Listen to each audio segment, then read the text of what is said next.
Ladies and gentlemen, boys and girls, citizens of all ages, welcome back to another edition Star Citizen 3.5 PTU. That's right, coming at you from the brand new Origin 300i rework, and you know, in combat, it's not too shabby, but I come with even better, cooler stuff to show you today. This is really just something to kind of intro into because, I don't know, I just thought it would be better off if I were to do it in this way. I haven't done a combat comparison or combat proficiency test on the 300 series. I might, once the other ones come in, only the 300i is in. But I have a much better surprise. Well, maybe not much better. But I have a different topic, and I bring great amounts of news. Now, I've been seeing a lot of videos lately of 3.5 and things that people are showing off, like ArcCorp and Walla and Lyria and what have you, but I come bringing the most important news, well, one of the more important pieces of news that I think is a really important piece of news. And that would be, how is Ground-Lev doing? Not many people have been talking about the new Ground-Lev and how the Dragonfly or the Knox perform. Well, I come bearing great freaking news. Feast your eyes upon the screen now. I'm flying around Daymar in the Drake Dragonfly, and I have got to say it has been one of the more exhilarating experiences that I've had in Star Citizen in quite a while. The new flight model with the Dragonfly and the Knox in particular are amazing. Absolute fucking amazeballs. I mean, I cannot say enough of how much fun it was. Now, I start out here with the Dragonfly, just kind of whipping around, I didn't really have a barometer for a test. I was like, oh, let me just hop down to Daymar and, you know, fly around, and I happened to come across ArcCorp, and I'm like, oh, I can spawn shit down there. And the first thing I wanted to do was grab the Ground-Lev vehicles, and I gotta tell you, once again, absolutely exhilarating, so much goddamn fun. Now, the Dragonfly is a little bit more heavier, and it definitely feels more like a jet ski, but like in a good way. You'll notice I'm not bouncing off the ground. You'll notice that I'm not slamming into objects. Now, admittedly, while I'm flying around and coming close to these objects, I am pressing down space button for the vertical strafe up, as I do recall hearing something in the updated flight model about Ground-Lev that you do want to still be wary and be aware that, oh, I fucking hate you, Adobe. You need to be more aware of the items on the ground, such as like rocks and small protrusions, but as long as you are compensating for that, i.e. pressing space to try to float above them, you will have the same results that you're seeing on screen. I was pressing the space bar whenever I was coming into what I would reasonably assume is a item, or not an item,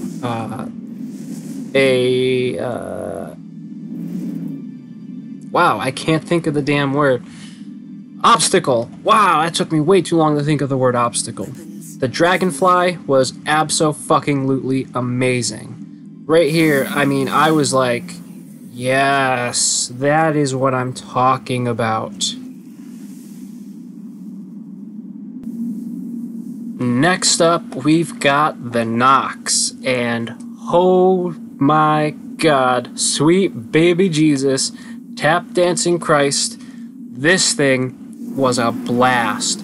Now, this is much more akin to like a speeder bike, even though the Dragonfly kind of is more akin to a speeder bike in looks from like Star Wars. This thing is a space crotch rocket. Like, holy Jesus. This thing is whipping around, and I cannot tell you the adrenaline and how exhilarating the Knox was.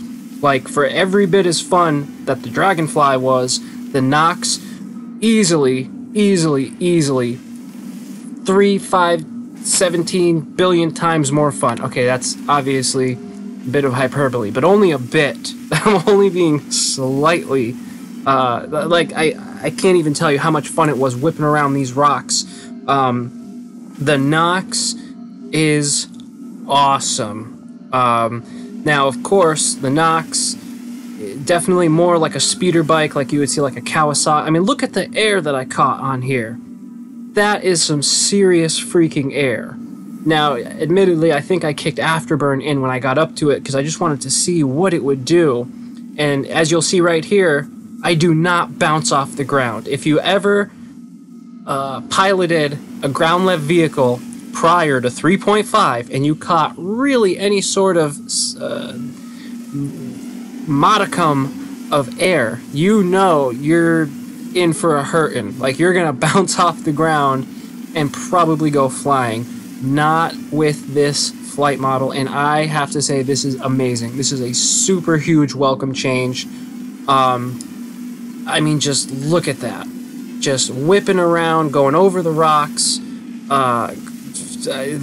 Amazing. I cannot say enough about the Knox. Like, this is probably my new favorite vehicle on the ground, especially. Like, my God, the turning was so good. It definitely made me a little bit nervous because it's not as tight like you would expect or like how it used to be, but it's looser in a good way. It was nothing short of amazing. Flying in third person is probably one of my more favorite things. I do have to say, one of my bigger complaints is the view. On the Knox, when you're in first person, it is very, very, very hard to see the ground and see what's coming up in front of you. If they only tweaked the height of where you're looking or possibly change the glass on the Knox, then I think this would be one of the more perfect Ground-Lev vehicles. Admittedly, we do still have to wait for the X1 to come online, but oh my God, sweet baby Jesus, tap dancing Christ, Hulk, like I really can't say how much fun the Knox was. Now, I've heard, though, with the Knox, the shielding doesn't cover the head of the pilot, so your head is kind of out in the open, so you get hit in the head, you're done. But, I mean, as you will see, I was very enthusiastic when I got off. I mean, this is what Ground-Lev should be, what it should have been, what I hope it stays. The Knox is fucking top fucking notch. Now, next up is something you might think is a little bit strange, but I wanted to do the Tumbrel Cyclone as well. You know, I figured, hey, while I'm doing Ground-Lev vehicles, I might as well move that over and also do ground vehicles. Now, obviously, with the Cyclone being a ground vehicle, as I just said, I don't believe the flight model adheres. And what I mean by that is I don't think, excuse me, I don't think that the new flight model has any real significant impact on the way ground vehicles work. I did notice a couple of changes. As you can see, I'm not very skilled with the actual straight ground vehicles, which that seems to not have changed from 3.4. It's kind of hard to say if in 3.5 the actual ground vehicle mechanics are any different. I feel like I want to say they are, but only ever so slightly. I really can't even quantify like what makes me say that. It seems like they kind of drift a little bit more. One thing I did notice is I was trying to brake with S and space. I believe space is the actual handbrake, or S is like the brake. and I was trying to test, so you might see the tumbrel come to a complete stop here and there, and the reason is because I was testing between S for slide. Oh, and there I go bouncing in the shit. Yeah, that's why we can't have nice things. But that's why I was trying to test to see which one is the better braking maneuver. Because there are some games where you want to use actual brake versus hand brake. And oh, there I go again. Embarrassing myself. No, but so if you're wow. If you are driving a tumbrel, and you want to do a turn, use space for the handbrake. Don't use S. That might be a given, but you know, fuck you. I don't fucking drive these things. They're only okay. I only have them as like a. Oh, what if I need to have a bunch of little fucking go-kart dune buggies or some shit, you know? And yes, I have the gray cat, but that doesn't count because it's too fucking slow.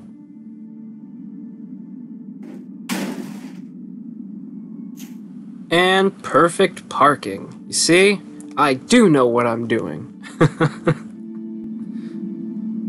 Next up, for just shits and giggles, I figured, why the fuck not? Let's pull out the Ursa Rover. Now, if you've ever had any sort of interaction with the Ursa Rover, you're probably thinking, what the fuck? Why would you bring the Rover out? And really, it's just trying to get a decent mix of all the available ground vehicles, and to do that, we really fucks up with this door. I could have swore it just opened. Alright, well, maybe, I guess let's just back out. Let's try this again. So, for shits and giggles, I thought I would try the Ursa Rover. And, there we go. If you've ever been in an Ursa Rover, you're probably thinking, what the fuck? Why? And again, I just want to get a decent mix of all the actually available ground vehicles. And needless to say, it was slow. And unfortunately, I happened to hit a crash. So just take my word for it. This thing is slow. It's much more akin to like an APC, an armored personnel carrier, although its armored capabilities are, let's just say, questionable. As you'll see, it's not powering on. Systems are not engaging. I can't get into the turret. I can't even leave my seat. So this was basically saying, no, dude, you are getting thrown the fuck out. So, as a consolation prize, however, I have one more clip that I'm very eager to show you. Shall I show you now? Okay. Ladies and gentlemen, boys and girls, citizens of all ages, let me introduce to you the ArcCorp Turtle! That's right. In the alleyways of ArcCorp, there is not one, but at least two. Count them, two fucking turtles. Look, there's one right there, right above it. Right there, see the orange thing? Look, a second fucking turtle. There are fucking turtles in the alleyways of ArcCorp. Look it, and if you put it down, it's in its shell, and then it comes out. If you get too close, it goes back in. Comes out, and like, look at that shit.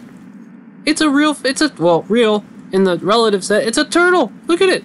Turtle, turtle, turtle. I've been trying to think of a way that I could slip that in here.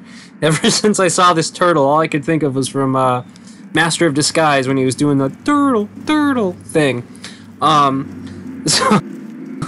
I wanted to come across somebody just so they would see that I was holding a turtle and be like, what the fuck? Because I was walking around ArcCorp and I happened to see someone walking around with the teddy bear. So if you don't understand the significance of that, in the Area 18 Habs, and from what I was told, the Lorville Habs, there's a whole bunch more shit to play with. So in the Area 18 Habs, there's a teddy bear, there's condiments, there's plates, which we're used to, but now there's also like shampoo, there's, like this guy, I was trying to get his attention, but whatever he was doing, he was on a fucking mission. He was hell-bent Sorry if you can hear my dog. This guy was hell-bent on doing whatever he was in the middle of and had no time for me whatsoever. So after a while, I happened to give up. But there are, like, biohazard containers. Sorry, I don't know what's up with my voice. I hear that there's working coffee machines, and a whole bunch of other just little shit that you can play around with that really breathes more life into the Habs. It was desperately and greatly needed, especially considering that they were showing off the personal inner thoughts so much and all the different objects and items and what have you.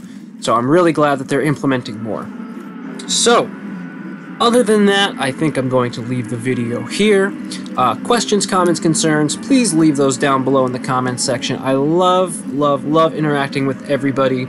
I also highly suggest you take a look down in the description for the Daylight Gamer Discord. Hop on over, join that shit. We have a lot of fun over there. And other than that, I think I'm going to leave it here. So, thank you very much for watching. All you beautiful bastards out there, you have yourselves a wonderful day, morning, evening, whenever, wherever you just so happen to be. If you happen to like this video, please leave a like, as that lets me know you enjoy this type of content and I should focus on it more and stop being such a lazy fuck. So, this is Daylight Gamer, signing off. Love, peace, chicken grease. Turtle power!